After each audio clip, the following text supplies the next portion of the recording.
when hardship or difficulty affects or is inflicted upon a believer, he or she bears patience, is persevering, or practices restraint, depending on how you want to translate the term sabr. So it is better for them. Hardship came in my direction. What do? Restraint. I need to know how to react. What else do? I need to persevere, continue in my good ways. Someone, as you're doing good, they come and they pass remarks about you, that this person is this person is after name and fame and perhaps money and women. Does that distract you to the degree that you stop doing your good work? In that case, you've had no sabr. Sabr also means to persevere. They will talk about you. They will lie because they've lied about someone better than you. They've lied about the Sahaba radiallahu anhum. They lied about Muhammad sallallahu alaihi wasallam. Guess what? Similar lies.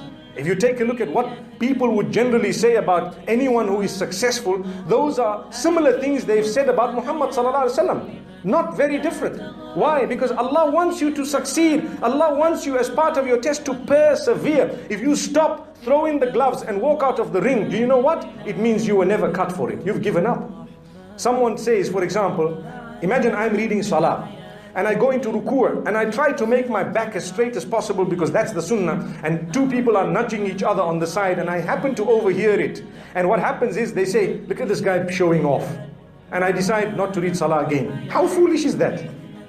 That is the most foolish decision, because so what if they said that? If I know them, I can tell them, brothers, please don't say this, or I can ignore them. But I do not give up good because of what people are saying. Otherwise, I will not succeed. Similarly, when it comes to a hardship and difficulty that comes in your direction, whether it is in your life, as a brother, as a son, as a wife, as a husband, as a parent, difficulty and hardship comes in your direction, don't run away. Face it in the best possible way. In the best possible way, with goodness. Yes, if the situation happens to call for you walking out, you may do so if that is the best possible way. It's not wrong. But you need to remember to bear sabr, because that is how you will achieve contentment. There are people who earn so much, but they are not content. And there are people who earn very little, yet they are so happy. I'm sure you've heard of these examples. May Allah open our doors.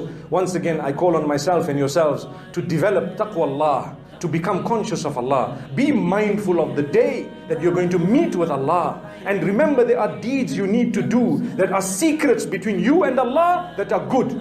The reason is, all our sins, we've committed them in private, right? We would be embarrassed if we were to be exposed. When we commit a sin, we don't want the world to know the sin. So similarly, when you come on the day of judgment to present your deeds to Allah subhanahu wa ta'ala, don't you think it's a good idea to have a few good deeds that nobody knows about? Just you know and Allah knows. How's that? May Allah subhanahu wa ta'ala make it easy for us to achieve that.